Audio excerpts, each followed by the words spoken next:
All right, so welcome everyone. My name is Debbie Sousa, and on behalf of the Mass Mortgage Bankers Association, I am so excited that you are spending the next couple of hours with us talking about HMDA, commercial HMDA, that is.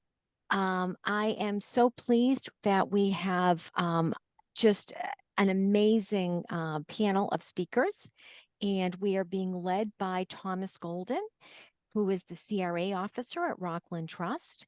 And so without further ado, I think I'm just going to turn it over to Tom and get us started.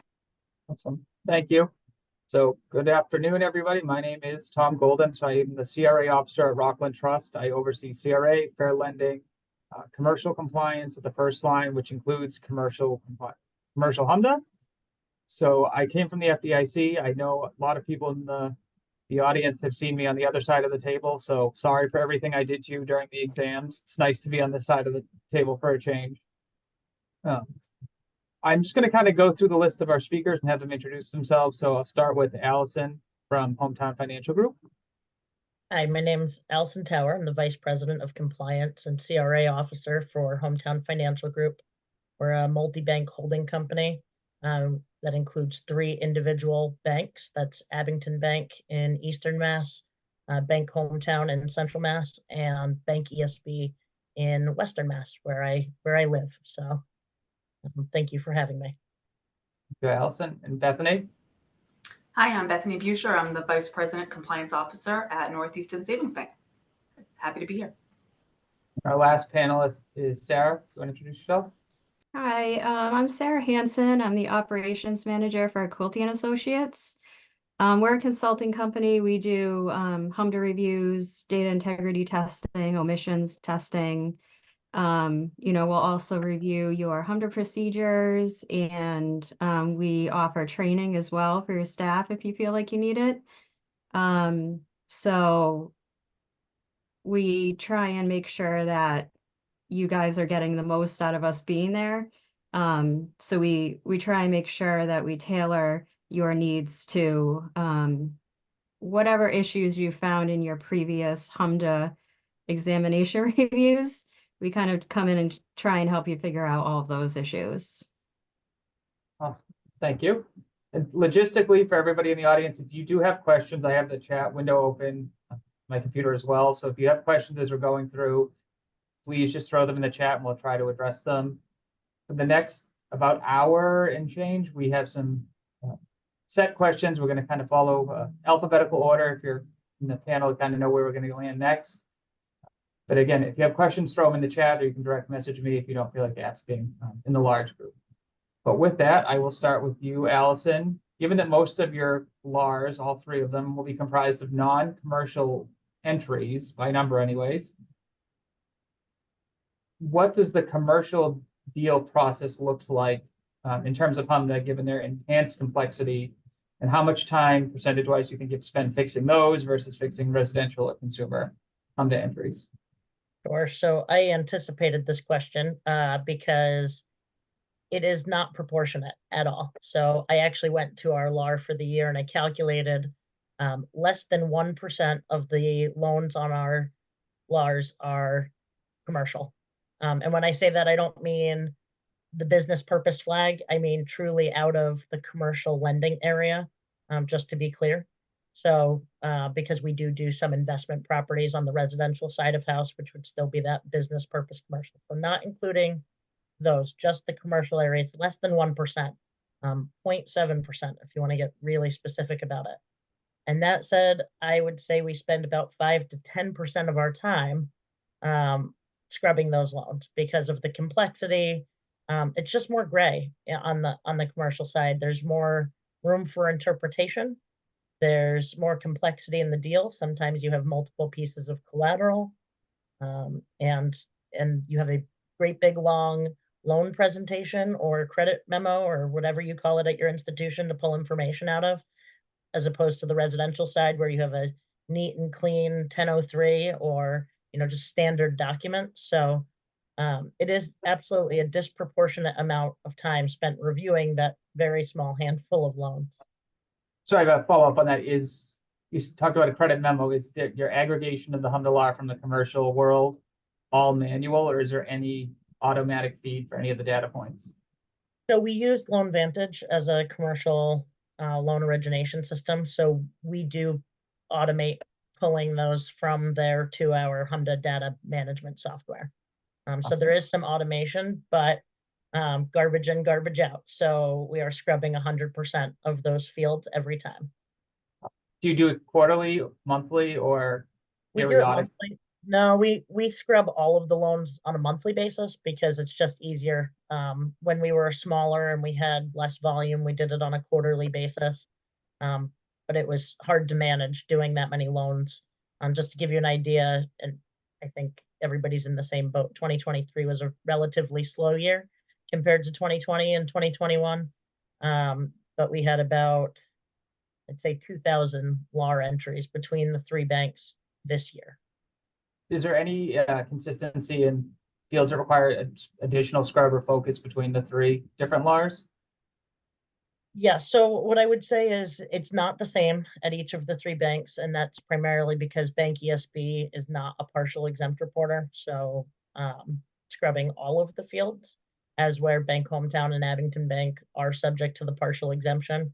And actually, luckily for me, we originated less than 2,500 HMDA loans at each of those banks this year. So we're going to non-reporters starting in 2024 for those two, which will make life a lot easier.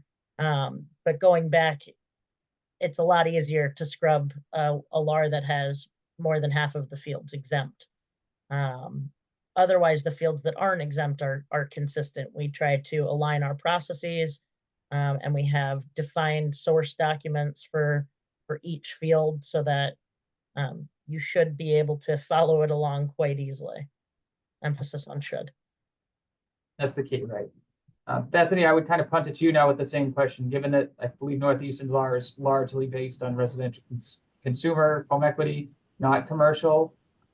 How much of your LAR is commercial based, and then what percentage of time do you spend scrubbing that versus the other two? Yeah, so our commercial volume is significantly lower than our residential volume, which I think is the same for for everybody here.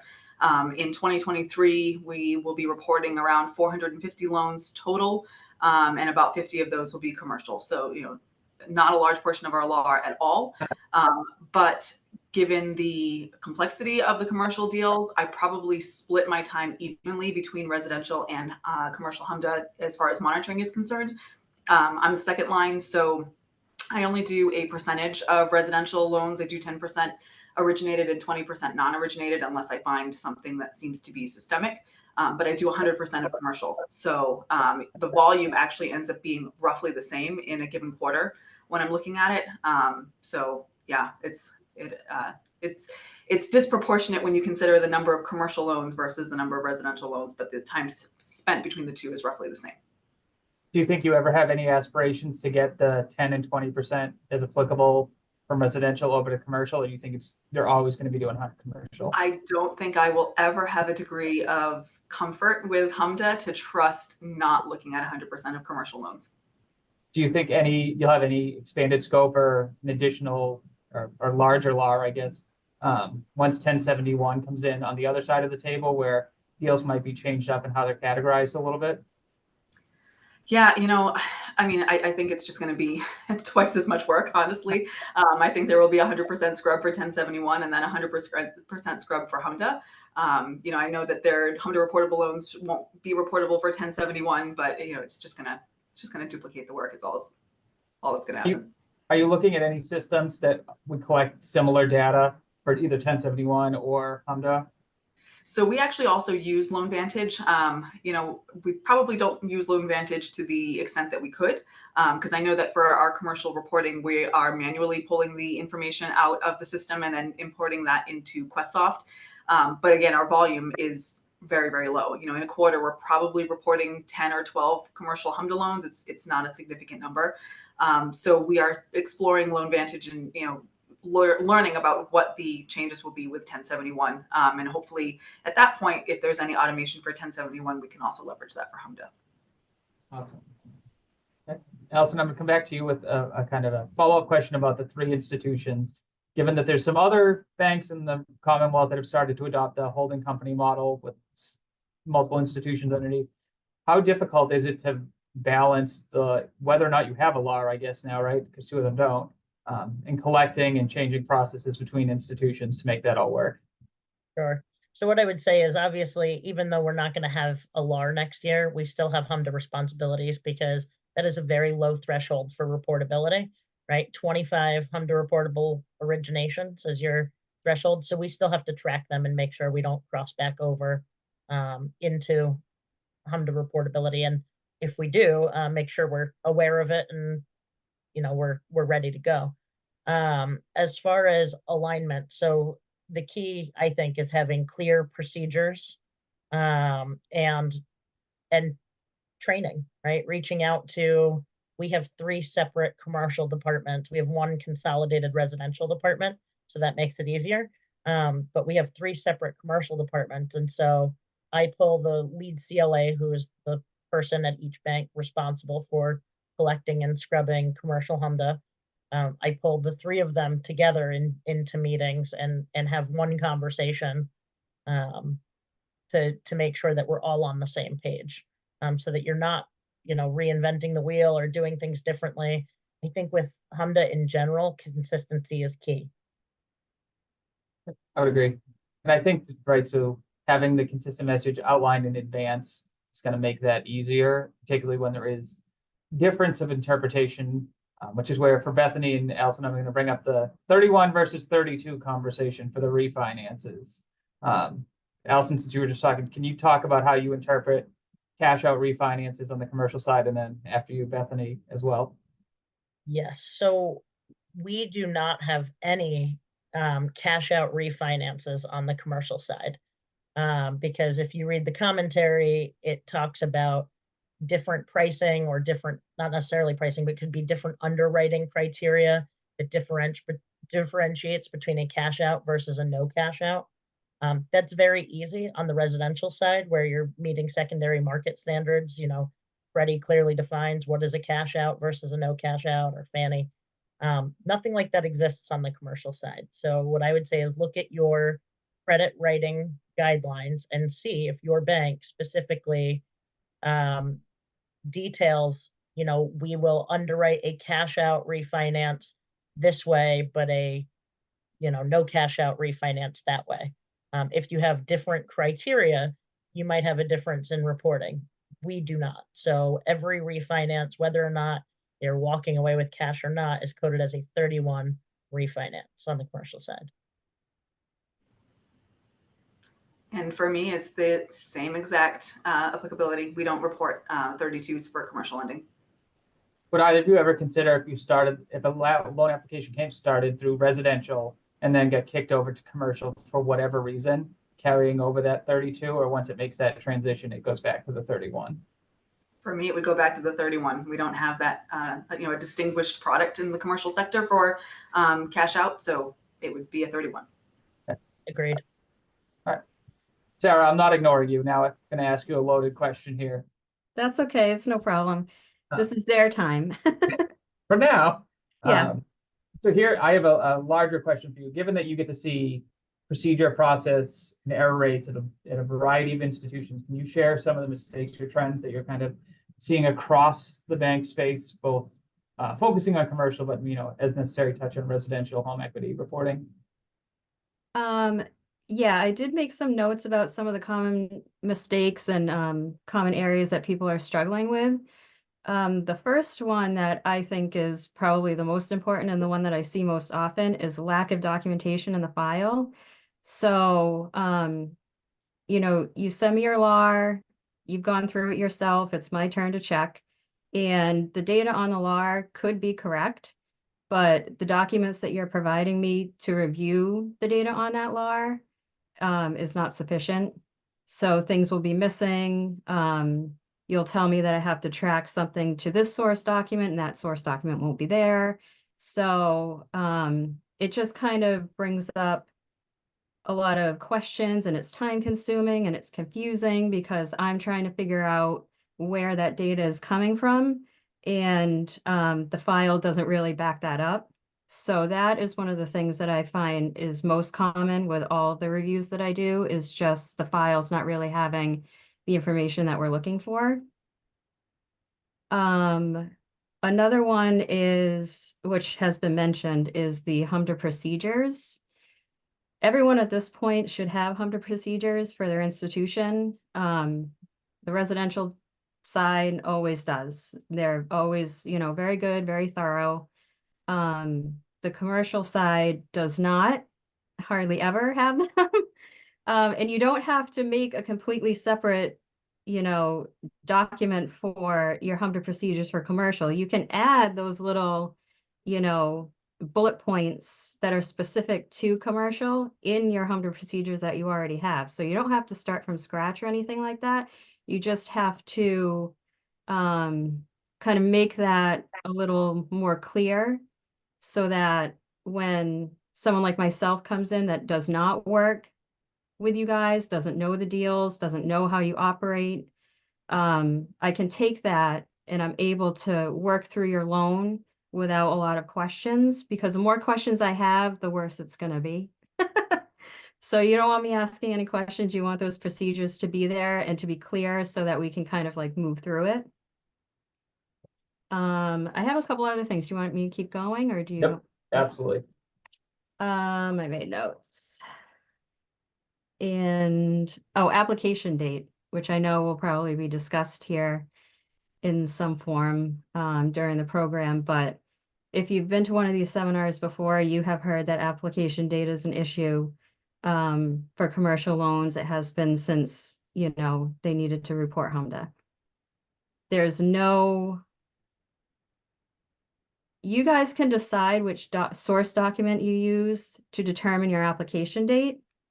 So that needs to be made clear in your procedures, and you have to be consistent with it, which is something that I find is people have a lot of problems with that. The application date is not taken consistently from the same documents. So that really is something that needs to be kind of cleaned up in a lot of places, just to make sure that it's always the same. You're not, you know, applying this for this loan and this for this loan. It's just across the board. And the final thing I have is, and I think we'll probably talk about this more too, is the loan purpose. You know, loan purpose for commercial transactions is complicated because of the nature of the transactions. They can be involved, a little confusing, like has been mentioned, like a lot of gray areas. So I see most often an issue with reporting what a refinance is. So for the transaction, you have to be satisfying a dwelling secured lien for it to be a refinance. So if you have a deal and the borrower is taking 100% cash out, not satisfying a lien, and the cash is being used to like replenish capital, that is not a refinance. So you cannot code that as a refinance on your LAR. So stuff like that is things that I find that people struggle with. They just assume like, oh, well, that's a refinance, and it's really not. Also, I find that in order to report a loan as a purchase for HMDA reporting, the borrower needs to be purchasing a dwelling. They can't be purchasing a warehouse or a nail salon or something like that. So that is not if they're buying, you know, a warehouse for storage, that's not a HMDA reportable loan. So that should not be on your LAR. And I find that sometimes that they are reported, so you're over-reporting the transactions that don't really qualify. So I those have a question on those that are one. kind of How one thing. often do you think you have institutions pulling those off of the LAR because of that misinterpretation? It's the volume isn't high, but the frequency is pretty high. Like I will probably find one in every batch that I look at that shouldn't be on there. Okay. So it's not a high percentage of loans, but the frequency is pretty consistent. So you're finding that during the validation, not during like omissions testing or Right, during validation, yeah. Can I just add on to that for a second? We see something similar, although not usually to buy a warehouse. So I've trained them better than that at this point. However, You'd be a surprised. lot of times we see people say, oh, it's a purchase, because it's cash out to reimburse themselves for a purchase, which is not a purchase. You can only buy a property one time. And so we see that a lot on the commercial Mhm. side where maybe they paid cash because it was quick and they couldn't get the financing in time. But we see that a lot on the commercial side. I think we do as well, with increasing frequency in this environment. I think when people are trying to get it done before rate changes, and then can't. Bethany, same with you? Yeah, for sure. We see that a few times, where they're reimbursing themselves. I kind of laugh about it because I almost feel like in the commercial world, especially with the commercial lenders, and if there's commercial lenders on this call, please know that this is coming from all of the love in my heart. But we're not speaking the same language. The lingo over there when they are talking about a purchase or a refi or even an improvement loan does not necessarily mean what we need it to mean for HMDA purposes. One of the things while we're talking, I guess, kind of talking about purpose now, for purchases, a lot of times what I'll see is that somebody's refinancing a loan. And when I see that, my first question is, well, who's refinancing the loan? Because Bethany Bewsher might be the customer that's come to the bank that's, trying to take out this loan to refinance. But what we're not hearing from the commercial loan officer is that Bethany Bewsher is transferring title to Bethany Bewsher LLC at closing. And that now is no longer a refinance because we don't have a common borrower. That becomes a purchase for HMDA. And then to even make things more complicated, if I transfer title to Bethany Bewsher LLC before closing, it's not HMDA reportable unless we're using some of those proceeds for improvements to the dwelling. So like I said, the lingo, it's just we're not speaking the same language. I'm getting some chat questions in the chat. All cash out isn't a refi. Is that what I'm hearing? If they're not satisfied, they have to satisfy a lien with it. Right, in order to make it a true refi. Yes. Right. Yeah. Right. And to be clear, they have to satisfy and replace. So I've seen that too, where they say, oh, but they're paying it down to zero, right? They're paying a line of credit down to zero. But unless they are paying off that lien and discharging it, that's not satisfying and replacing. It's paying a balance down. And you need to Bethany's point, you also need at least one borrower in common on the new lien and the existing lien for it to be a refi. And you also can't be using that cash out to purchase another dwelling. Or potentially in a future real estate investment of. That's a whole different animal. Yeah, entirely different. There's another question in the chat real quick that is there going to be a training on this or is this in the Q&A? I don't know which part of the FIG this would be in, but at the end of this, there is a Q&A. So if you have specific questions, chat person, feel free to ask then. Sorry to derail you there, Sarah, for a minute. Oh, that's okay. Those were the common things that I see most frequently when I'm doing the reviews. And it seems to be something that most places are struggling with. It's pretty consistent as far as like them not quite being able to get that on the right track. So I know there's all kinds of things that we could talk about as far as like common mistakes and everything. The commercial stuff is hard. So, but that is kind of the hot topics of what are the errors that I see and that I have to note and question and talk to people about on a regular basis. On the note of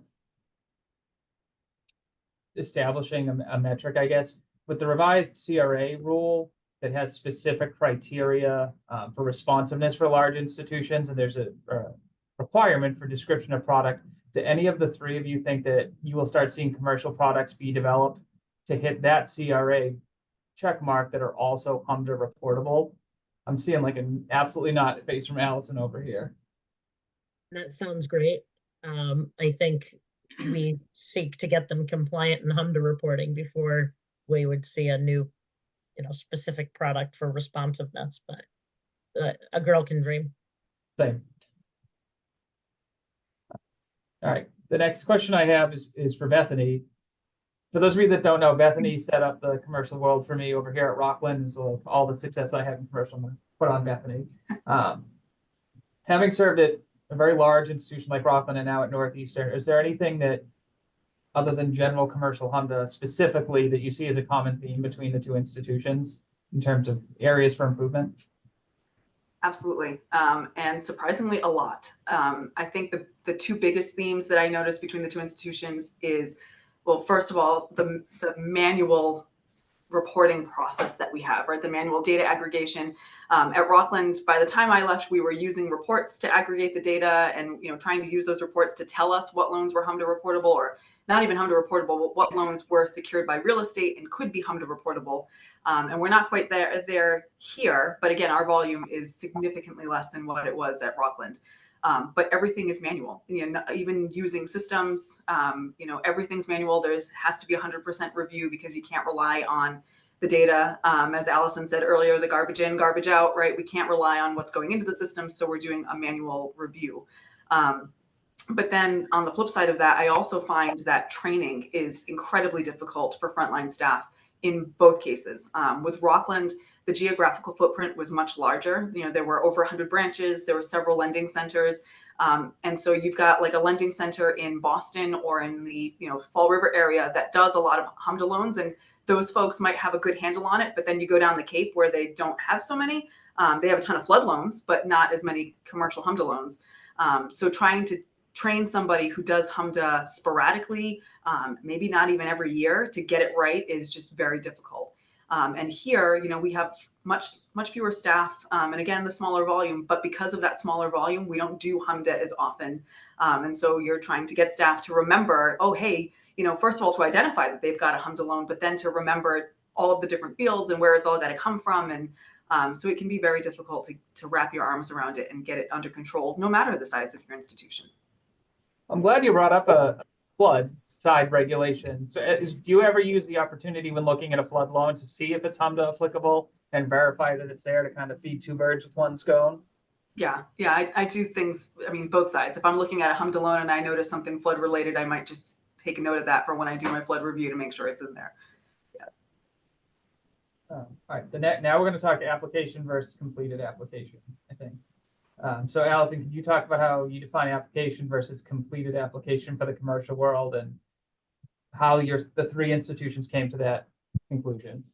Sure. So for application versus completed application, first I would say completed application for HMDA purposes, not completed application for COA purposes. 100%. Yep. They're two very different things.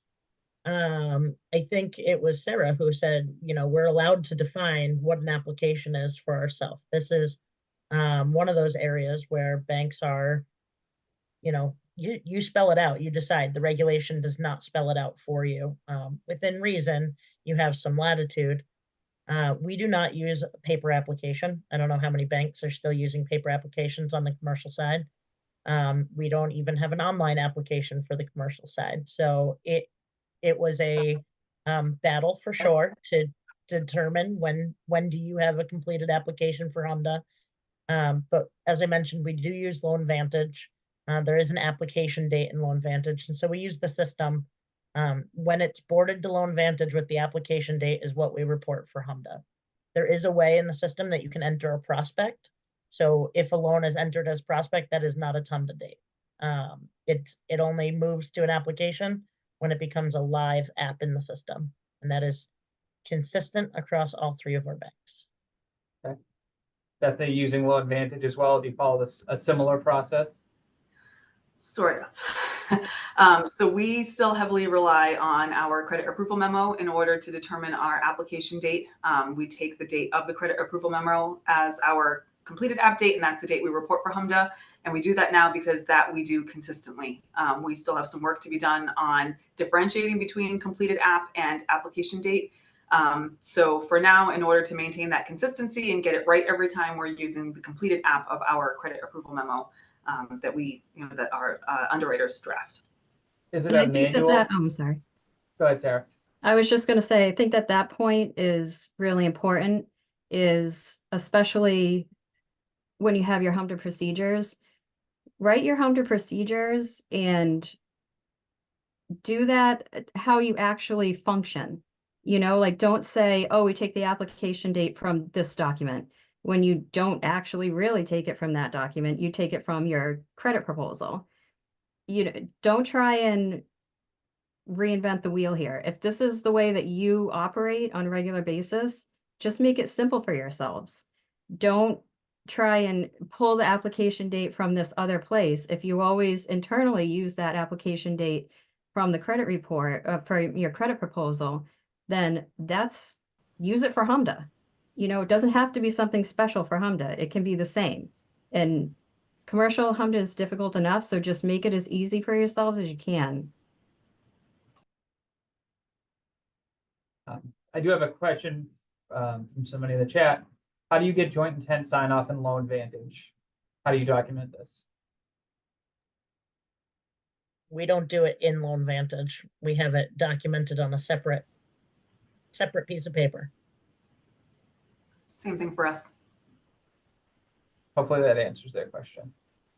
Okay, completed app, question done. So this I one didn't know goes. we had to be ready for other regulations today, man. Next, we're gonna be asking flood questions and You haven't even got to the worst part of this yet. You wait till I get down to APR later.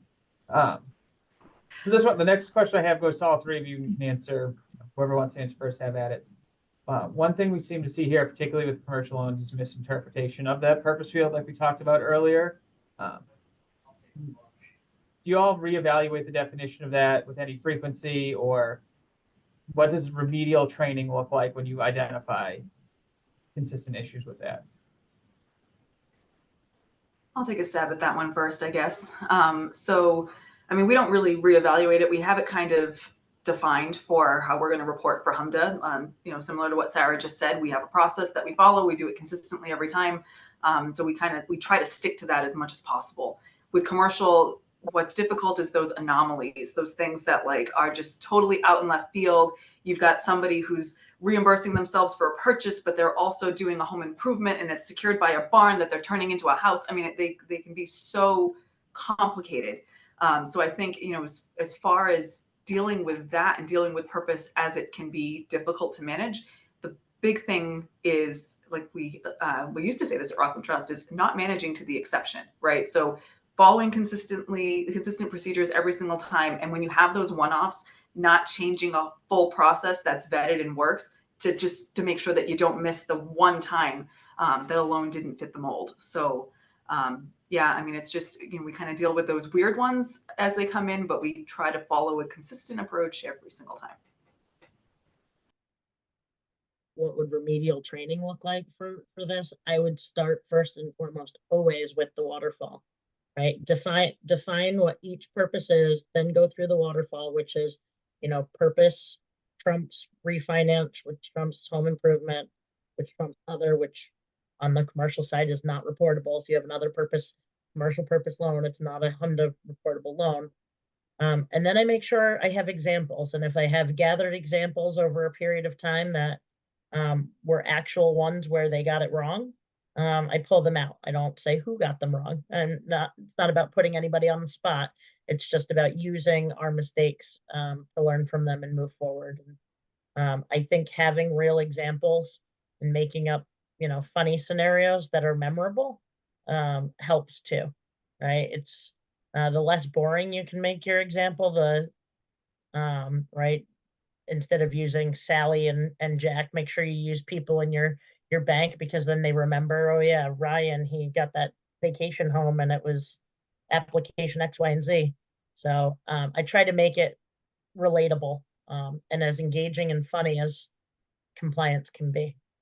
So I have a question on that though. Do you give that just to the particular individual that filled out the fields, or is it to all commercial staff, and what frequency is that kind of shared? So yeah, so we do commercial HMDA so everybody gets HMDA training that touches HMDA annually through BAI, our online training platform.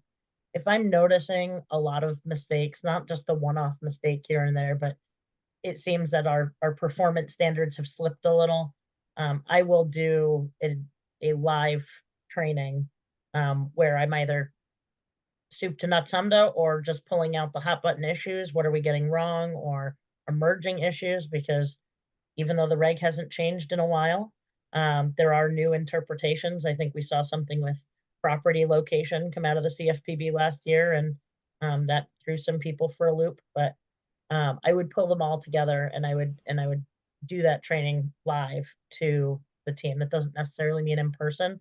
To Bethany's point, you could have branches all over the state. Teams or Zoom or GoToMeeting is just as good. I know Bethany dropped, but so Alison, do you save those like funny scenarios in any central repository for either for future training purposes, or the examiners come in and say, hey, how come you do it this way? Well, this is the time that we did that, and that's where we landed. We save everything. So we save the trainings, our learning. Once we present something, I try to record it for anybody that's absent that day. I also make sure it gets over to our learning and development team, and they archive it so that if ever an examiner were saying, show us your HMDA training, we've got the PowerPoint presentation. We might even have a live recording and any handouts that were given out. And that's the other thing. I'm big on handouts. I'm big on job aids. We've talked about procedures, but I think it's important too to have things that are really easy to use. If you hand your commercial loan department, 25 pages of HMDA procedures, they're not going to read it.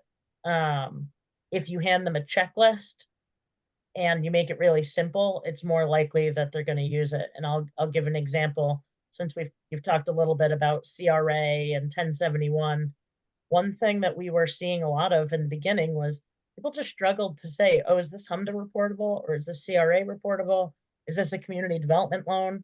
And we created an interactive flowchart that you actually can click on the things and it guides you to the right answer. And so you would have to be trying really hard in order to get the wrong answer. You just have to answer yes, no questions, and it will tell you exactly what you need. So how many yes, no questions do you think exist on that to get to the right answer? So it's not about the field. It's just whether or not it's HMDA. Yeah. I think there's probably 10 or 20 to get through the whole thing. So like less than a minute to answer it to get to a conclusion. It's not a lot. Obviously, the further down the pipeline. So if you get to HMDA, it ends because it's not CRA if it's HMDA. Right. But if it's not HMDA and you get to CRA, it's going to take you a little while longer. If it's not that, and then you go to community development, right? So if you go through all three of the fields, which it will only do if you haven't already arrived at an answer earlier, it will take 3 minutes or less. So when you say it's interactive, if you're comfortable sharing, where is that housed or who developed it? Is it just like on the SharePoint? So we have it, we have an internal intranet, and we have that posted to we call it Divine, our intranet, and it's out there under the learning. So they click on it. We taught them where the resource was. They click on it and it opens up this interactive guide. I built it with learning and development. We have somebody who is really well versed in Adobe Captivate, and I think that's the platform she used to make it interactive. I would have just had flowcharts, but I am not technologically gifted in that way. Sure. Same. Bethany, so one of what Alison was kind of talking about there for a minute was when you have the one-off scenarios, what does retention of those one-offs for future use look like? Do you retain those? Do you, just in case an examiner is like, hey, how'd you get to this? Yeah, this is the scenario that started this conversation. What does that look like for you folks? Yeah, can you hear me first of all? And this time I've called it on my phone. Okay, great. So we will, if it's in that particular file, we'll of course document everything so that if we have to come back to it, it's right at our fingertips. If anything, we'll update procedures. I have done training before where we've gone through some of the weird scenarios. And so as that training gets refreshed and we do it year over year, we'll just continue adding that to that training material so that folks can take it and retain it. Other than that, email conversations going back and forth, we'll save those. I have a folder in my inbox that's dedicated just to HMDA, so I can keep track of all the weird things that happen. But yeah, those are probably the ways that we'll do it here. Awesome. All right, Sarah, I'm gonna have a question for you now. Have you heard from any of your clients if they're gonna try to leverage their HMDA process for either education or actual procedural collection for SBL in any capacity, or are they trying to keep those two things separate? I haven't heard a lot of them trying to combine. I feel like a lot of the fields will, overlap, but I think it's just at this point kind of too much to try and like jam it all together. And I think it's probably going to be something that gets adjusted as you get used to what you're needing to report, where you're finding that data, who you're getting it from, what department is providing it. It's one of those things that kind of has to, like with the HMDA expansion, it's something that you kind of have to grow with. So I think each place is trying to develop their own way of best getting that data together.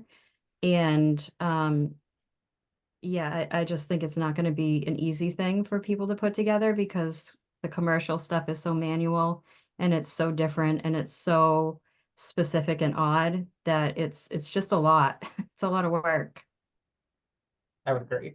And I think that level of complication and the manual process that exists now only gets compounded, right, with the SBL and trying to separate, particularly with like the firewall for collecting GMI. And on the note of GMI, do all of you? Because that's a problem in itself, so Right. people don't Right. understand that already. Right. And so, like, how frequently do you have to go back and say, where was this GMI collected and by whom? Do you see a lot of clients that have that issue? And Alison, Bethany, I'd ask you the same. Do you have to go back later on in the fact to be like, there should have been GMI on this commercial loan, and here's where is it? And I know, Sarah, you referenced missing docs earlier. Yeah, that happens a lot. It happens a lot. Either it's not completed correctly or they don't specify how the information was provided, which is important. Or they haven't collected it at all. It's a number of issues and none of them are good. Or the other way, you have an entity borrower and they did collect it, and now you have an ECOA issue. Mhm. We're lucky on the commercial side. We are almost exclusively organizational lending. So it's all entities. So it makes GMI very easy on the commercial side. A lot of those individual borrowers are handled in the residential department, even if it's investment property, and they are way more well-versed in collecting GMI. Yeah, and for us, I mean, it's the same thing. We have very few loans on the commercial side that are actually made to natural borrowers. And I think because they're an anomaly, when the processor is filling out the HMDA information, it kind of jumps out at them. So we thankfully don't have a lot of issues with collecting it or knowing to collect it to report it for HMDA. One thing I saw historically before we transitioned is a lot of times I would notice when it was an individual and not an entity, it was suspiciously always checked off that it was collected on the basis of visual observation. And so those are sorts of fair lending trends that the examiners are going to look for too. And so that was cause for a refresher, like, hey, even if this is a borrower you've done business with 15 times, you must give them the opportunity to self-identify and not just do it on their behalf, because it looks very suspicious when every loan you have is on the basis of visual observation if it's coming out of the commercial side of the house. And that's something that, as somebody that reviews the loans, it's very easy to find the pattern. It's not like you're hiding anything, you're, sneaking anything by. We look at all of the loans, we see the patterns. It's not something that is difficult to find. So I know it's trying to make you don't want to really get into it and you're making your life easier, but it is an issue and it's going to be something that a regulator finds very easily when they're doing your reviews. So It's also going to be really difficult. Oh, sorry, Tom. I just wanted to add, what also is really difficult is that a lot of times, you'll get an application from a customer who may want to create an entity. So by the time, you get halfway through the deal and now they've established an LLC, but initially they were applying as an individual person or vice versa. They come to you and say, I'm going to create an LLC to hold title to this property. And then they decide, never mind. I'm just going to close it in my own name. So now you've either collected it when you weren't supposed to. Well, I guess you were supposed to at the time, but you no longer have the right to have that GMI information, or you didn't collect it and now you need it. So it's kind of establishing a process catch those and remember to go back and fix the GMI information, you know, if things change throughout the loan process. So in terms of, any of the either of you or Sarah have a threshold for if there is 10% of your loans, say, with GMI have collected on visual observation, have you established a threshold for when you think it's a concern and more a review of the process? Or is it just kind of, once it doesn't feel right anymore, we're going to go back and revisit this? We don't have a threshold because the volume is so low. But it's, you know, to Sarah's point, the LAR, you can put them all together, and if you see all of them in a row, and even if it's just 5 commercial loans in a row, and every single one of them is on the basis of visual observation, which usually is more rare, right? It's more rare to have on the basis of visual observation. So you have 5 commercial loans in a row, and then you get back to the residential, and they're all not on the basis of visual observation. It's just, it stands out. And so it doesn't take much for the spidey senses to tingle. It's a technical term. It's in the reg somewhere in the Q&A. It's fine. All right. Next thing I want to talk about was valuations. So, Alison, I'll start with you. Can you work through the process of valuations, especially for loans that have tax credit implications for us? Sure. So the good news with this is that it asks for the value of the property relied on in underwriting. It does not ask you for the proper value of the property. And I say that because it can be very difficult to calculate the value of the property at certain times, whether it is, you know, if it is a tax credit, if it's a, you know, commercial warehouse in addition to your residential properties. You could have 15 pieces of collateral securing one loan, and it's the sum of all of those valuations. And so I think that the key is read your loan presentation or your credit write-up or your credit memo, whatever you call it at your bank, and see what credit relied on. What is the value that they assigned that collateral in making the underwriting decision? Even if you later find out there's an error, you say, oh, you know, the appraisal truly said this, but the credit team wrote this in the write-up. What you relied on in underwriting is what they put in that presentation and the board voted on. And so as clear as mud as the value might be, what's in your presentation is going to be your controlling amount there. Anything to add to that, Bethany? Actually, yeah. So one thing that I ran into when I first joined Easton Savings Bank and going through the commercial HMDA files was that a consultant had actually told our commercial team, as far as determining property value, that they should be relying on the lesser of either the appraised value of the property or the purchase and sales for a purchase transaction. And in the commercial world, that's just not how things work, right? The commercial department doesn't really care what the property is valued at right now. They care about what the property is going to be valued at when whatever project is being done is completed. So this goes back to the whole, don't just force things to fit a certain, you know, process because you follow it on the residential side, or don't manage the exception again. It's look at what you're actually doing and make sure that you're reporting in a way that makes sense. If you take an appraisal and you rely on the as complete value in that appraisal to determine your property value, then report that as your property value. There, you know, don't try to force it to fit another mold if that's not what's going to work for your institution.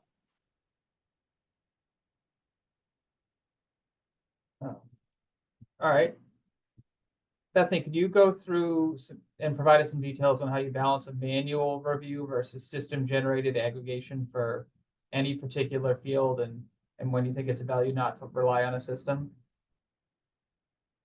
Yeah, so I probably would never rely on a system for purpose.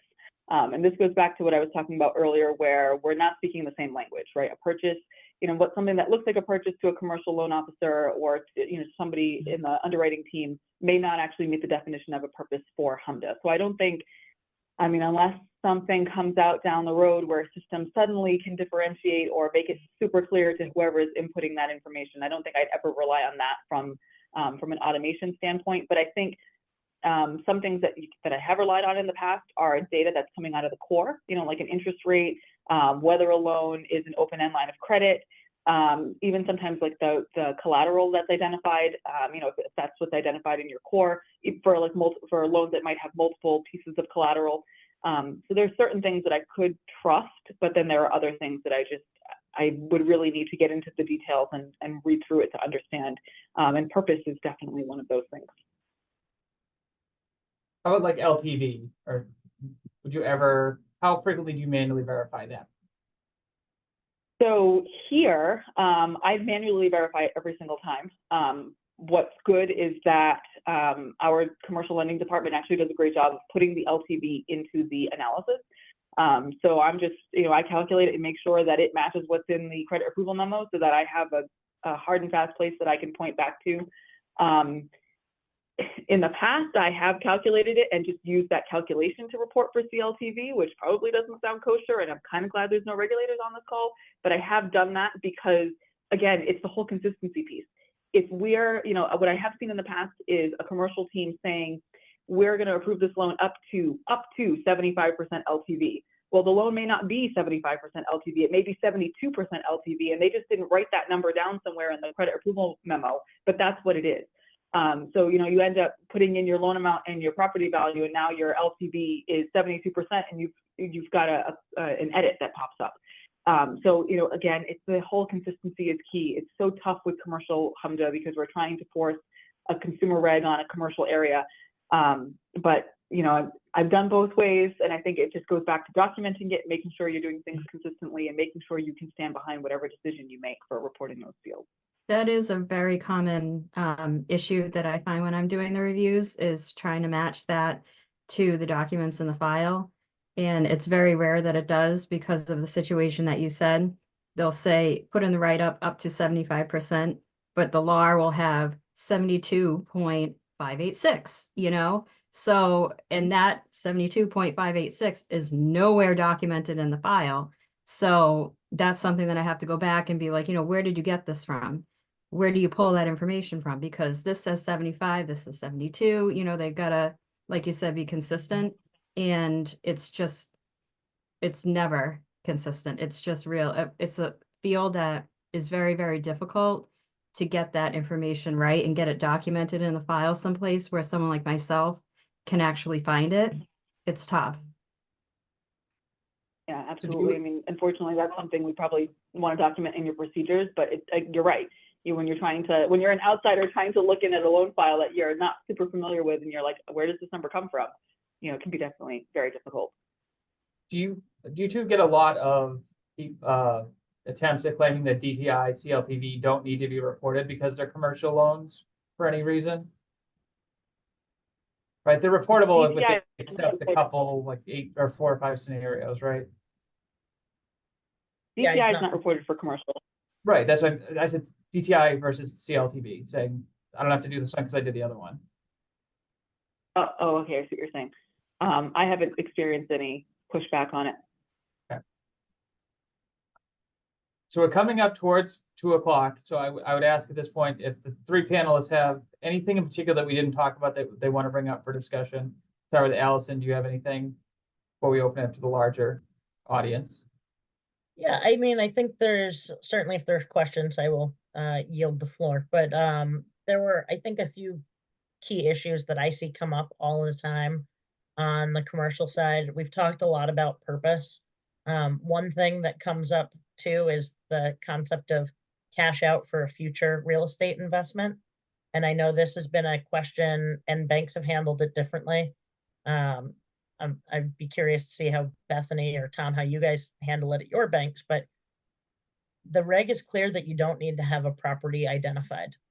So if they're taking cash out for a future purchase, to have cash on hand that they can go out and purchase a property if they find one, we do code that as a purchase and we do call it reportable. I know we are the exact opposite. Okay. We say if there is no named property, then we do not report that as a purchase because they could go buy a laundromat. We don't know what they're going to buy. So unless that loan has another purpose to refinance or to improve the property, then we would not report that for HMDA. So even if the borrower or the applicant at that point, historically is always buying HMDA applicable properties. You're not, okay. Nope. I mean, it's hard to make that assumption, really. I mean, Yeah. it's one of those, another gray area. It's hard to just jump to the conclusion that, oh, well, they're obviously buying a house with this. It's like, well, maybe they're not. And if it's not detailed in the proposal or the write-up or anywhere in the file, who are you to say? I mean, this is just how I interpret it. It's Yeah. just, who am I to say that, oh, you're definitely buying a house with this because that's the pattern? Unless it's clear, it's tough to really come after somebody for that and tell them that they're wrong when you really can't prove that they're right, So even if you have a commitment or a stated intent from a bar, I'm going to use this to buy a single family residential for future rental. Well, no, in that situation, you've gotten a lot more specific, Sure. so you are specifically saying, I am buying an investment property on the Cape for rental. Yeah. That in that situation, yes, I would say that would qualify as a purchase. So would you Because typically tie that to a commitment letter that says the purpose, like loan purpose of funds is to buy single family, and make sure that that commitment doesn't allow for the borrower at the last minute be like, you know what, the video game arcade next to the house I was going to buy looks like a better deal. I'm going to pivot real quick and use that. Do you ever look backwards at that to see, make sure everything went yeah. the way it's supposed to? Yeah. I Okay. mean, I look at everything, we read emails, we read proposals, we read notes, read whatever is in there to try and figure out exactly how the deal has started and has finished. So, we read everything. So if they came in the door wanting to buy a rental property on the Cape and they got financing for that, and then it changed along the way, we have to follow that throughout the process as well, with the documents that are in the files. So that's why we really have to kind of play detective and read everything that you've got in there and try and figure out how you ended up where you ended up. So I do think, consistency is key. And documentation. I think that there's also a lot to, if you read the commentary on HMDA, there are a lot of fields where they say using the best information available, right? We're allowed to rely on stated purpose for an application that never closes. We take them at their word. And so we've taken the position that it's just more conservative to report those as a purchase. We have enough. We've never been questioned on it. But our fear was, if it's an omission, that's 126 errors in one loan. So we do report them consistently. To your point, if they have a history of buying various types of property, we're going to ask that question up front. Oh, this is for future real estate. What type of real estate? Oh, I don't know. I'm looking at investment properties that I'm going to rent out to, it's going to be some sort of warehouse. Great. We're not going to report that. If we don't know, though, we do default if they have that history of buying investment properties. We've got 27 loans from them, and they're all single family residents that they're purchasing. We do code that as a purchase. There's a question in the chat. We've been instructed to report that the property securing the loan funds will be used for. We've been instructed to report the property that is securing the loan where the funds will be used for future investments. Is that correct? Would this be a purchase? Is the other half of the question. I think I understand the question. So you're saying on the LAR, what do you report? You report all of the fields for the property securing the loan, but the purpose of that loan is to buy other property. Right. So if they're purchasing another residential structure, then yes, that would be a purchase. Right. If it's dwelling secured, but they're purchasing a warehouse, that's not HMDA. Right. The purpose is what's going to dictate. From my perspective, from my perspective, if they're using the funds, they're securing it by one dwelling and using the funds to purchase another dwelling. So again, for me, if they don't name the property, then I'm not reporting that loan. But if they do name the property, then it's same thing. I'm reporting the dwelling that secures the loan and not the dwelling that they're going to buy. Right. If they're two different dwellings.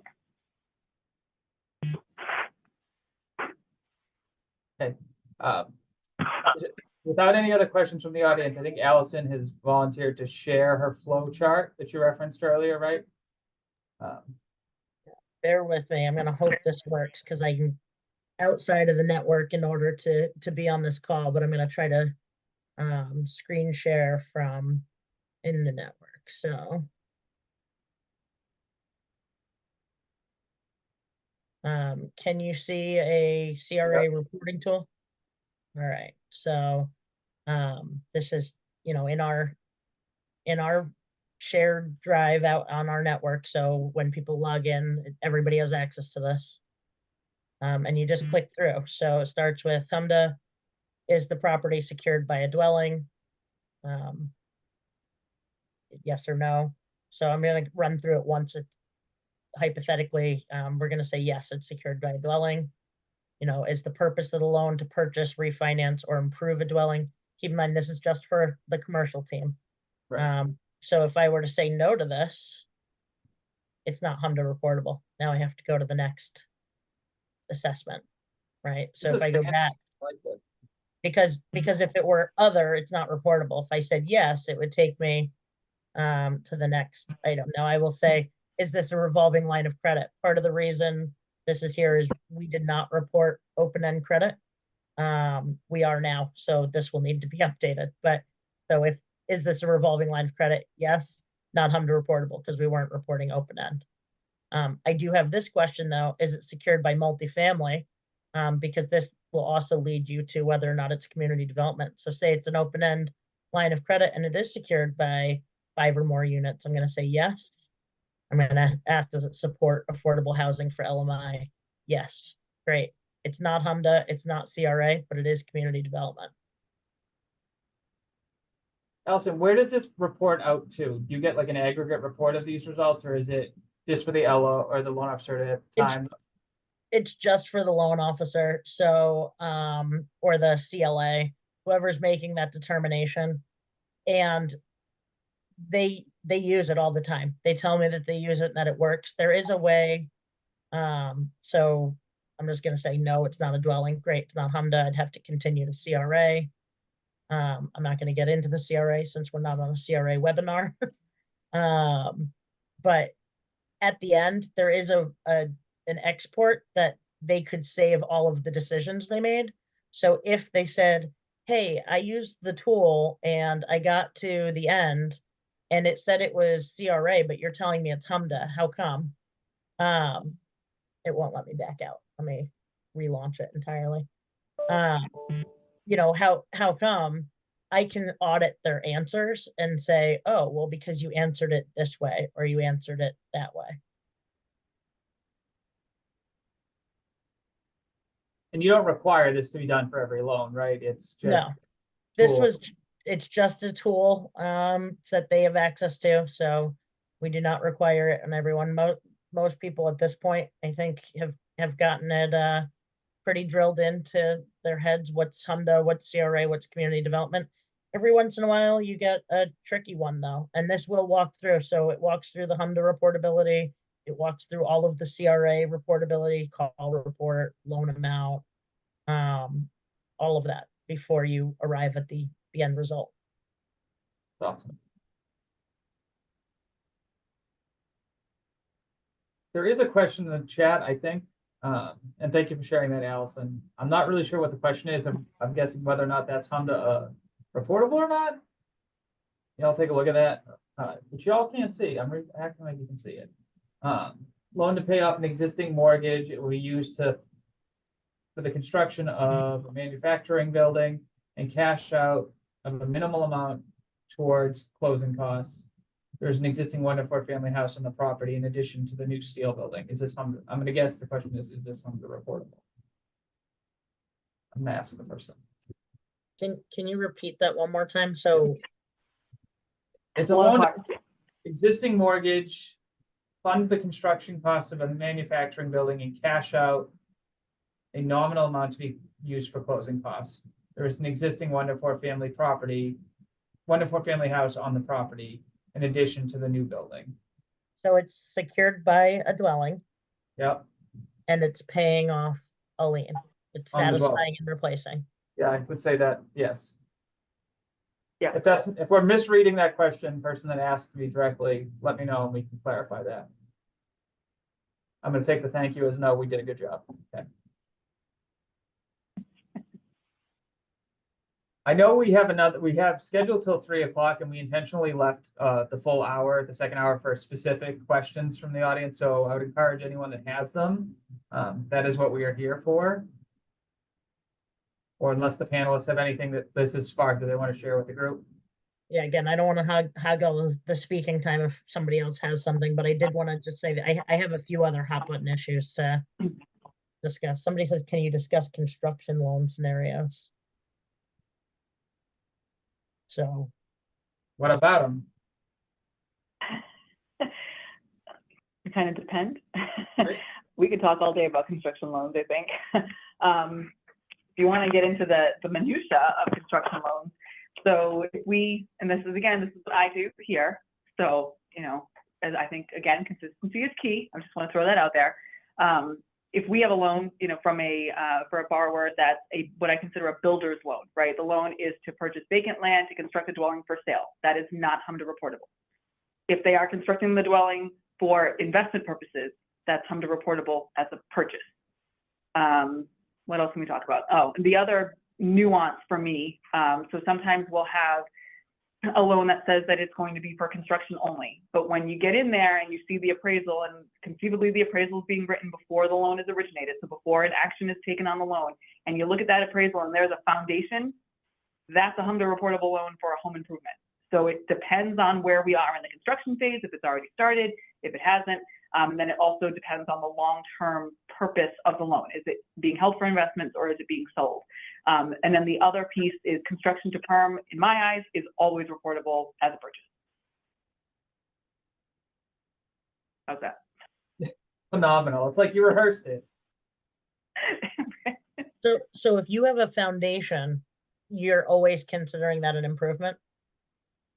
Assuming that there's no other, assuming that there's no other purpose that beats improvement. So let's say, you know, the loan is to purchase, how do I want to put this?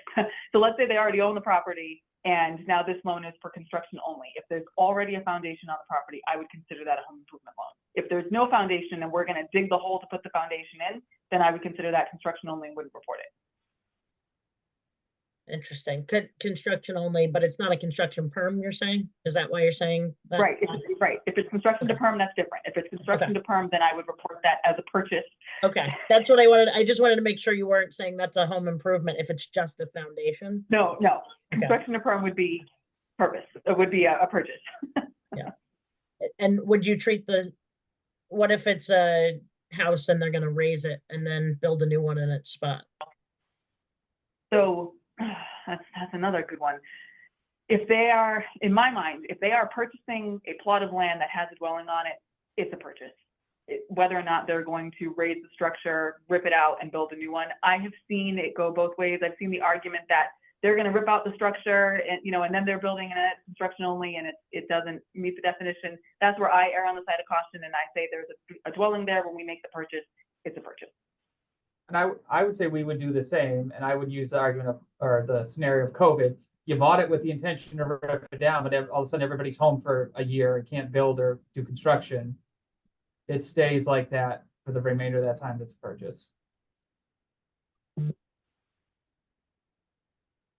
If we modify a HMDA loan with new money included, how would we handle this for the LAR? Who wants to take it? So we wouldn't report modification. Modifications are not HMDA reportable. We don't do work business in New York. I know there's some weird New York rule about a New York schema, and so I'm not going to go down that rabbit hole. We're in Massachusetts and other New England states other than New York, so we would say it's not HMDA reportable. I would agree. Yeah. So we don't need to report the new money. No, if it were a CRA loan, you would, but HMDA, you do not. Yeah, just Right. conflating HMDA with CRA.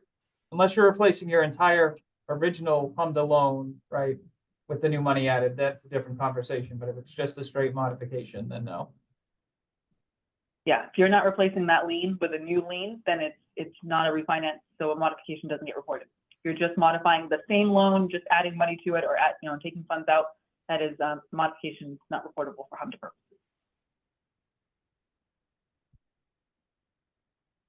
No problem. It's really tricky with the construction loans, Bethany, just to go back to your foundation, is when you've got more than a foundation, right? So you've got foundation and the house is framed and they ran out of money and now they need to get a new loan because they need more money to finish the house. Is that a purchase or a home improvement loan? Because the house isn't fully constructed yet. Right. And well, I would probably still, it depends. If they're going to do a construction to perm, I'd probably still call it a purchase. If they're taking out another loan to finish the house, I'd call it a home improvement. If they're refinancing, if they're going to refinance that lien, was there a dwelling there when they initially took out the loan? That's going to dictate whether or not it's a refinance or a purchase or a home improvement. So very confusing. Okay, next one. Well, now we're getting more questions. Good job, team. Reporting income. Instructions say to use gross income on the LAR. We do not use gross income in making our decisions. The gross amount appears nowhere in the presentation. Our decisions are made based on cash flow, and we are consistent reporting this with the global amount on the LAR. What does everyone else do? Use the amount that was used to make your underwriting decision. But I would also say if the loan is not to a natural borrower, then I would be reporting NA in the income field. I would not be reporting income at all if it's to an yeah, no, I would agree on that. I was reading that as it was an individual because you're collecting and using that income. But if other than that, before we had to your point, we used to have individual borrowers on the commercial side, and we would use the gross annual rents to calculate the debt service coverage ratio, and that was it. We were not looking at income. And we were consistently using the total rents as that number, because that's what you relied on in underwriting.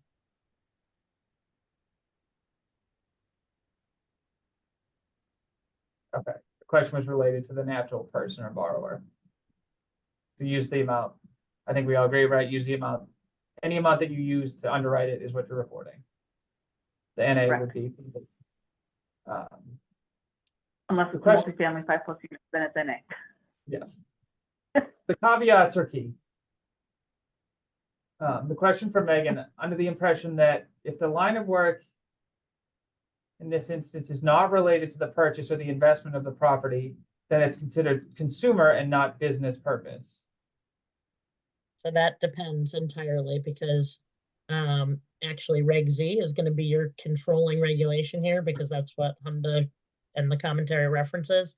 So if somebody is purchasing, even if they're purchasing an owner occupied 4-unit, it's considered business purpose because Right. regulation says so. It does not matter that it's not their primary occupation.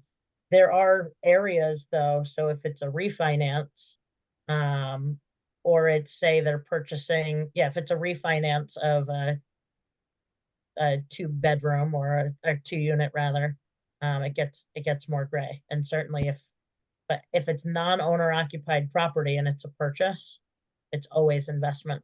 It's always business purpose, regardless of their profession. I have a chart for that too. The charts are awesome. Graphics are fun. We also have to look at who the borrower is too, right? If the borrower is an entity, then it's going to be business purpose. An entity can't occupy a dwelling. So even if it's a mixed use property and they're going to occupy the business unit, the business itself cannot occupy a dwelling, right? It has to be a natural person that occupies the dwelling. I don't know if I just made that worse enough, but.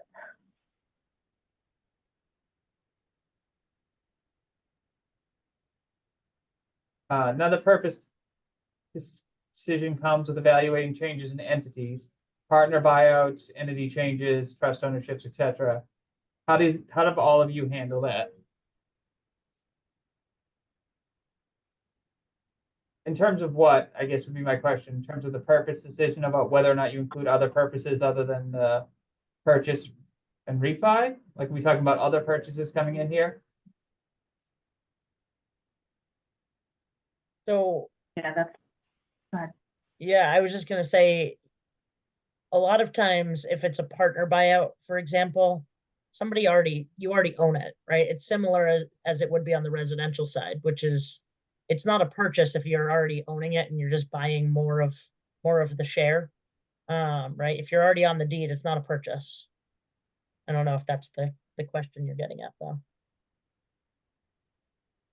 yeah, and again, we're looking also for the common borrower if we're talking about a refinance. So if it's, you know, Allison and I own a business together and I'm buying her out, am I refinancing the loan to take her off of it? Like, was it in both of our names or was it in the name of our business? And then it kind of depends on what the nature of the transaction is. Like you could consider it as like a divorce buyout on the residential side. You know, it's pretty much the same concept. Right? Even if it's a deed, so you can't just say, oh, there's a deed involved, but to the point of it's a buyout. So Bethany and I own property together, and Bethany and I then deed it to just Bethany because she's getting the property and I'm being bought out. That's still not a transfer of ownership. It's a change of ownership type from joint ownership to solely held. It doesn't change the fact that Bethany already owned the property. How does everybody report when we have addresses that are like 10-12 Main Street? I'm not sure how many of you are also subject to earlier, it was this year or last year, we got the email like, you need to clean that up. Yeah, we're cleaning that up. So we would have reported it in the past as 10-12, and now we're making the change to pick one or the other. I probably need to do a little bit more digging myself to better understand what the requirement is there, but I would kind of look at it the same way as I would look at two separate buildings. If I had a 10 Main Street and a 12 Main Street, I'd pick one and report it. So I'm thinking you could use the same logic here, but I'm willing to be corrected. So Yeah, it depends and it's hard to tell. So because the guidance, the HMDA Getting It Right guide specifically talks about postal addresses. And so if the address, like I'm thinking about, I was born and raised in New York City, the addresses were often something dash something, but it was one building. That's just the address for that building. In that sort of scenario, we would report it. If you have 3 properties, and I've seen this a lot on the commercial side, it's it's 6, 8, and 10 Main Street. Pick one and report it. How about if you have a lot with no address yet, so development? So were you gonna jump in, Bethany? either one. Either one. I have an answer for it, but if you want to answer it, go for it. This is what that CFPB email last year was all about, was the fact that if you have a lot, there are certain fields, such as the street address, and I believe the city, that have to be reported as NA per the CFPB. The state code, I believe, is a little different because it's reported as both the property location as well as the census tract location. So that one still gets reported. I could be wrong. Correct me if I'm wrong, Bethany. But I think it's just the city and the property address that are NA when it's just the lot number. You still have to report the census tract information. Yeah, I thought it was NA for the entire address, but I would have to go back and look at the guidance to make sure. But you are correct as far as the geocoding, it still needs to be geocoded first.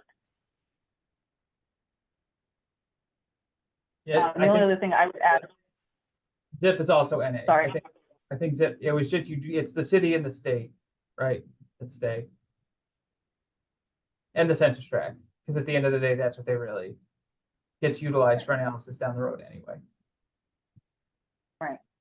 The only other thing that I would add, and this is something that we're still working on fixing these lot addresses ourselves, is to look at the documentation. And this is more for us on the residential side. I haven't seen this on the commercial side yet, but one thing that we noticed when we were going back and scrubbing loans that we had initially reported a lot address on is that the deed ended up naming an address. So, you know, the rule is that if you have a named address, you report it. And if you don't, that's when you're reporting the NA. So if you have a way to determine whether a named address was, well, whether an address was named, you know, maybe in the deed or a closing instrument, just to make sure that you're reporting that and not just blanket reporting NA because it initially said lot.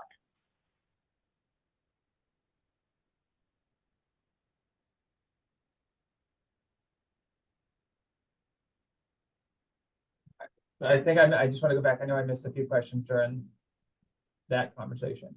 How do you calculate CLTV when you are purchasing a dwelling and also have a second lien on two other separate properties? That are they? So for us, What? oh, go ahead. Nope. Okay.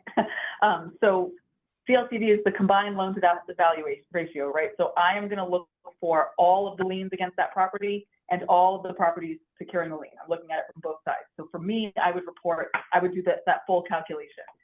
So we've actually, you know, we've had that scenario where we've got two different loans that are in our credit approval memo, and both loans are secured by three properties. It's the same three properties. I'm going to report the total value of those properties, and I'm going to report my CLTV based off of the total loan amount over the property value. And I should clarify, I'm reporting the property value that's securing my loan, but when I'm calculating the CLTV, I'm calculating it based off of all of the liens and all of the collateral involved. Correct. Same.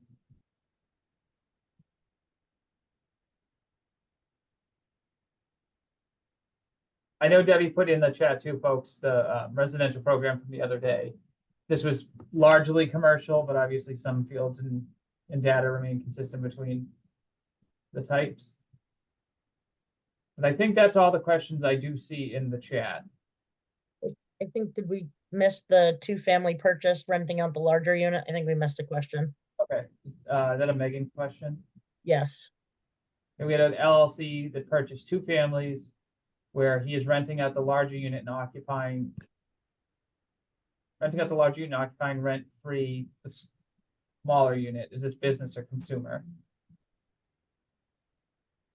I would say that if it's an LLC, that if your borrower is the LLC, it's a business purpose loan. Yeah.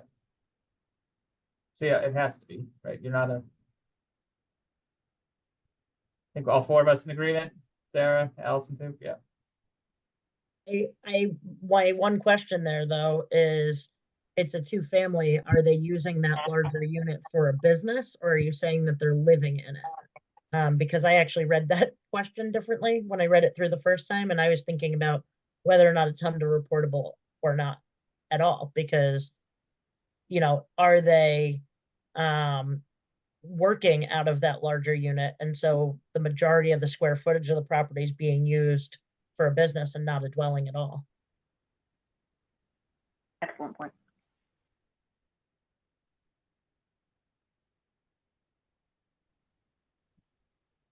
Megan, if you want to clarify that, we can try to give you some more guidance, but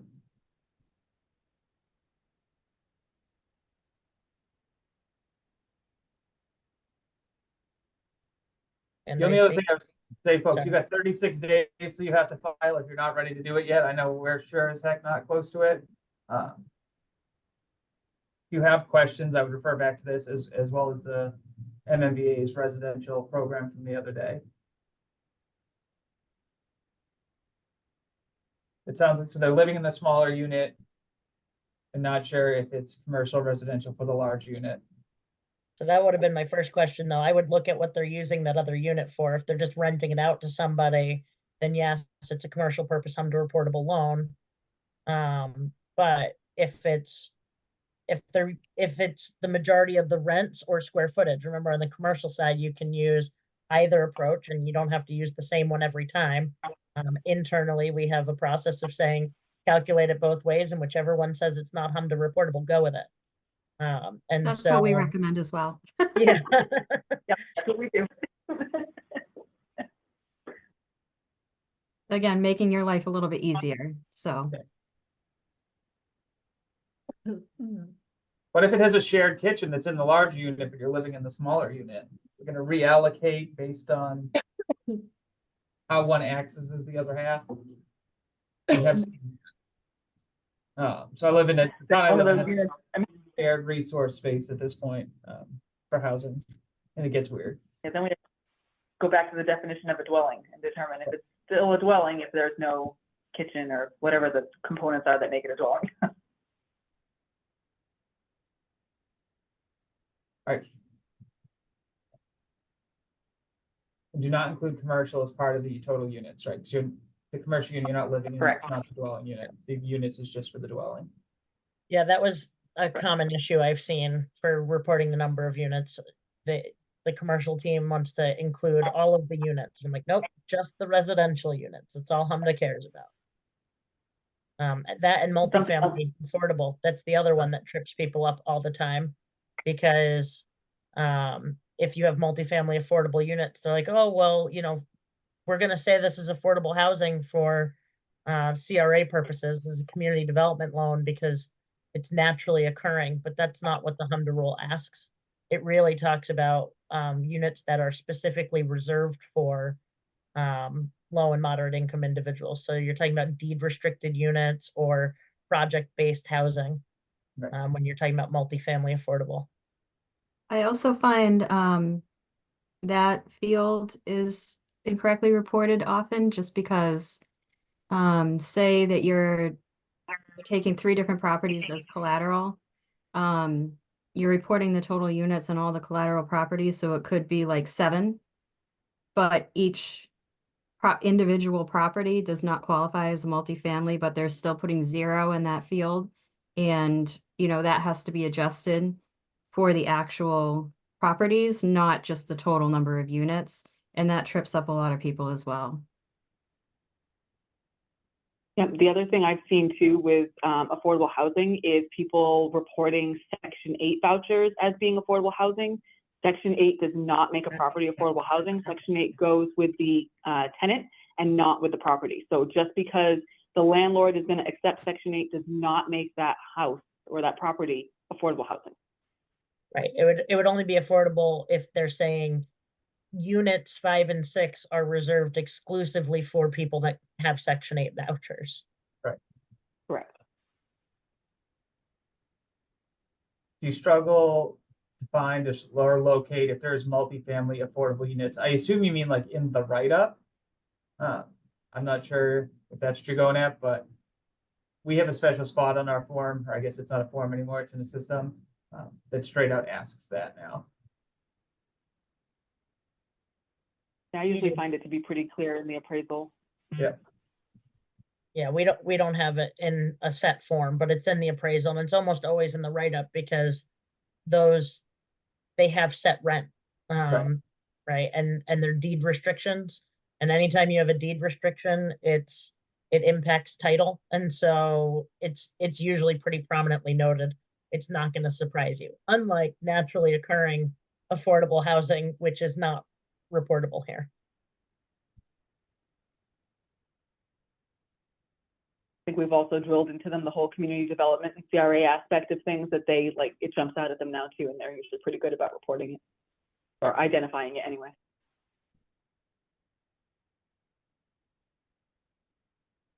So I see a lot of requests for my checklists and all of my cheat sheets here. I'm happy to share what I can. I don't know that I can share my interactive checklist because it's built into our system. It's not a document that I can just mail out. As far as the business purpose, that I can certainly share, and I'm going to be completely honest here and say all I did was I took a couple of slides from Patty Joyner and I altered them. So they're not even mine, they're Patty Joyner's, and she's even better than I am. So you're welcome. I will get those. I don't know if the best way to do that is to get them to Debbie and we can Yes, disseminate them that way. please. Okay. And don't rely on them. Here's my attorney disclaimer. Don't rely on them and then blame me. They haven't been vetted by anybody. They're just a useful tool. At the end of the day, especially when you're talking about business purpose, it is a totality. Somebody mentioned the totality of the facts and looking at the circumstances. Internally, we always say, if it's gray, we actually default to consumer, because consumer is the greatest level of protection. And that's typically when you see individuals, we get a lot of this comes up more on our residential side of house, to be honest with you, than commercial, where you have an individual buying investment property, but they're not, you know, a landlord beyond the purchase, right? They come, they refinance it, or they, you know, where does that land them? So you got to look to Reg Z, and it is I think there's 8 separate criteria, and none of them are conclusive. So you have to make your own decision based on the totality and just document it. Why'd you say that? I think that's the key with everything. I think I said it about 15 times. Documentation and consistency.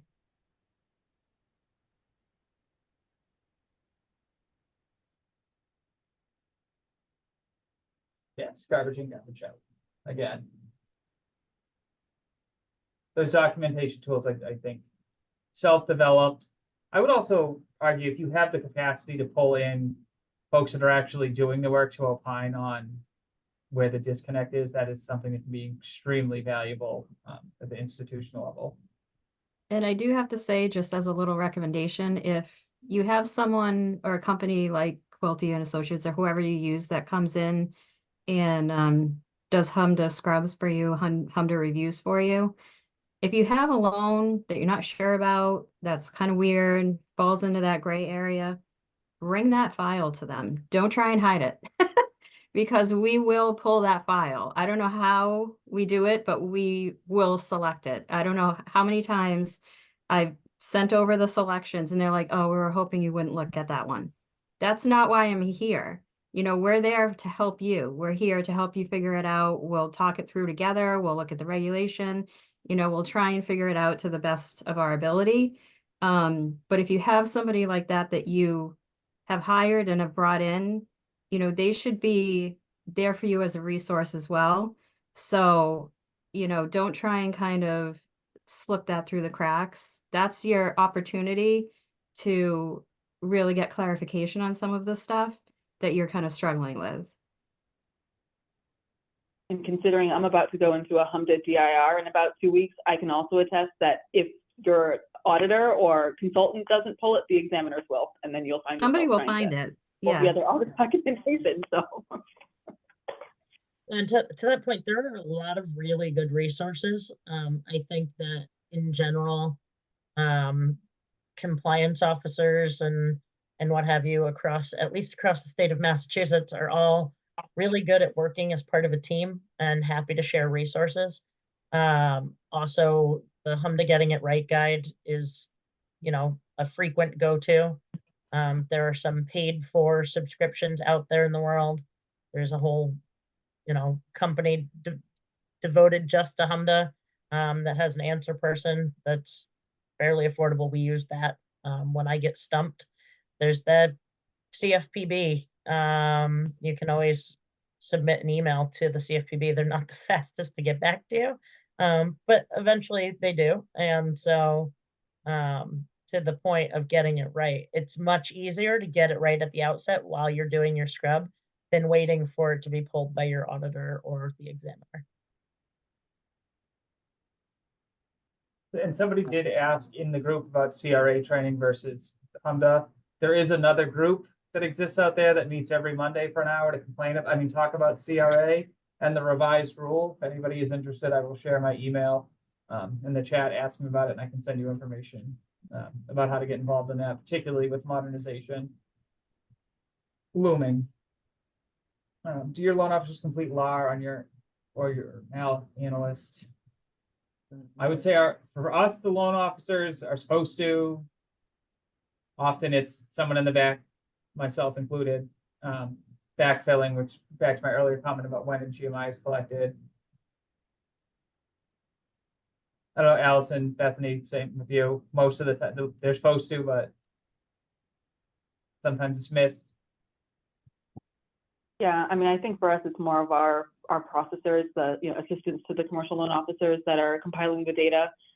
They have a worksheet that they fill out and that they go through to identify if the loans come to reportable, though the loan officer is also supposed to be giving input.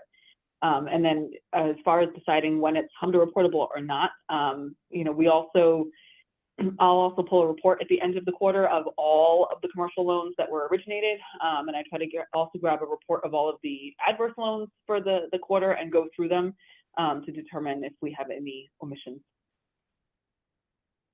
Yeah, so similar. The loan officer, we don't ask them to scrub the HMDA LAR. It's not going to happen. We have them in Loan Vantage. There is like a HMDA screen, and we ask them to fill that out. That drives the HMDA reportability. And if they get stumped, that's actually why we created that internal tool to determine whether it was HMDA reportable. Was they were having a lot of errors even with that screen in Loan Vantage. So we do ask that the loan officers figure out whether it's HMDA reportable up front because of the demographic collection, right? That's supposed to be something that's done at application. And so having them be able to identify whether or not something is HMDA or CRA or none of the above, we do put on the loan officers. It is our CLAs after the fact that are then scrubbing the data and putting it into the system before compliance reviews it. And I'm impressed that Bethany, you said you're sampling residential. We're still scrubbing 100% of our loans, every field, even on residential. I should add for us for residential, I mean, our volume's a lot smaller, but we also have somebody in the first line that does 100% scrub. So as second line, I'm only scrubbing a portion for residential, but I'm still doing 100% commercial. Because there's somebody else in there that's doing, there's the processors and the underwriters that are pulling the data in, then we've got somebody that's doing 100% review, and then I'm doing a sampling of that. So yes, not without its resources. We're doing 200% review. We do have a first line. Our comfort there is not quite there yet on the compliance review, though. We haven't moved to sampling yet. But my question to you would be, when did you feel comfortable? I'm with you. I don't know that it'll ever happen on the commercial side, but at what point do you feel like, oh, we can move to sampling? What's your accuracy threshold before you're willing to say, this team's got it? Yeah, you know, I don't know if I have an exact threshold. I've only been with Easton Savings Bank for about 15 months. So when I came on board, there was somebody here that's dedicated to HMDA and fair lending. And she does a fantastic job scrubbing. She really knows her stuff. So I trust her and I trust the work that she does. And when I pull my samples, I'm not finding issues that are systemic by any means. So I'm comfortable that even the errors, if I do find an error, that it's a one-off thing. Somebody, you know, clicked a button somewhere and changed the field inadvertently, but it's not indicative of a systemic issue. Certainly, if I did start finding significant issues, then I'd either expand the sample or go to 100%. But just based off of what I'm finding, I don't feel the need to do it.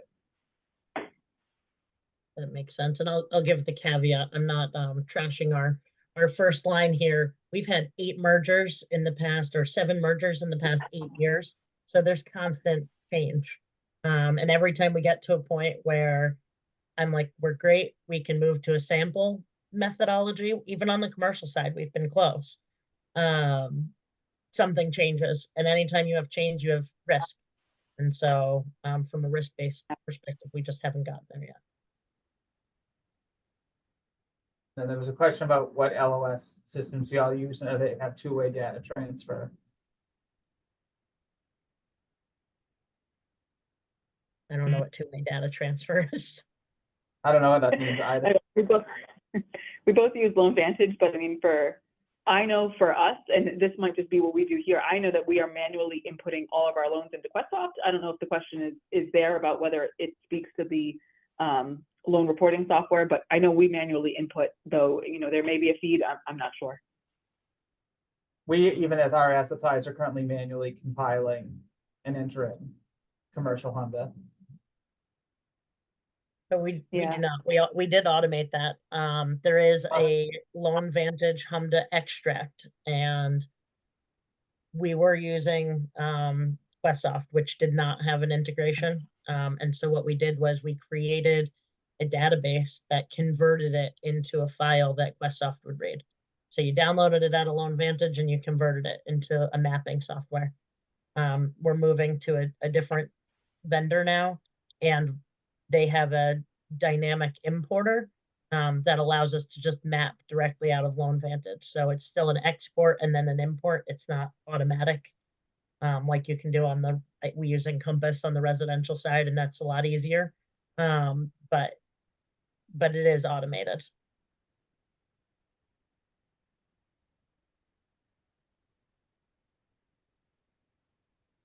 Okay, so Megan, to add to that, her question, the upload from core, we transfer commercial relationship information into the LOS for reporting purposes. I would caution you on that in case some of that information changes between when it was put into core versus when he goes to that loan application. Yeah, I can second that. We have seen that before where it goes into core, like especially with interest rate, for example. If the index changes, the rate that you're pulling out of core may no longer be what the interest rate was at the time that the loan was originated. So just be mindful if you have anything tied to an index. And I would also caution you on using older data. We had an applicant whose GMI changed between application and closing. And that creates a very unique scenario. I mean, it was a very isolated instance, but it was something that existed. So we had to pay a little bit more attention to how we processed that. So I think I understand the two-way data transfer based on Janine's answer, which was having Abrigo and generating a CSV file that goes into Quessoft, but not back to Abrigo. So yes, nothing that I'm aware of can go from Quessoft or Risk Exec or CRA Wiz, any of those. I don't think any of them then flow back into your LOS. You would have to manually, if you find a problem, you have to manually update it in your LOS or in your core, where however else you're managing it. So, which is good. I think the idea of that if you could force things to update in your LOS using something like Risk Exec or Quessoft, that would be scary to me. Yes.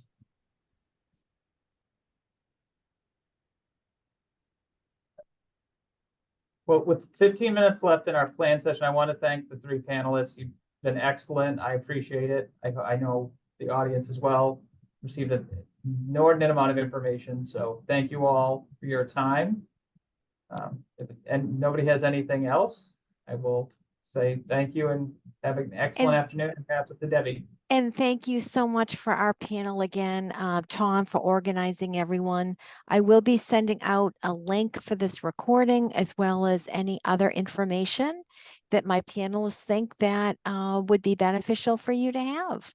And remember, I will be sending it to the one person at the company that I have that registered everyone. So so check with that person, but I'll send it out as soon as I can upload the recording. So thanks so much. And you have a great day. Thank you. Thank you. Thank you, everyone.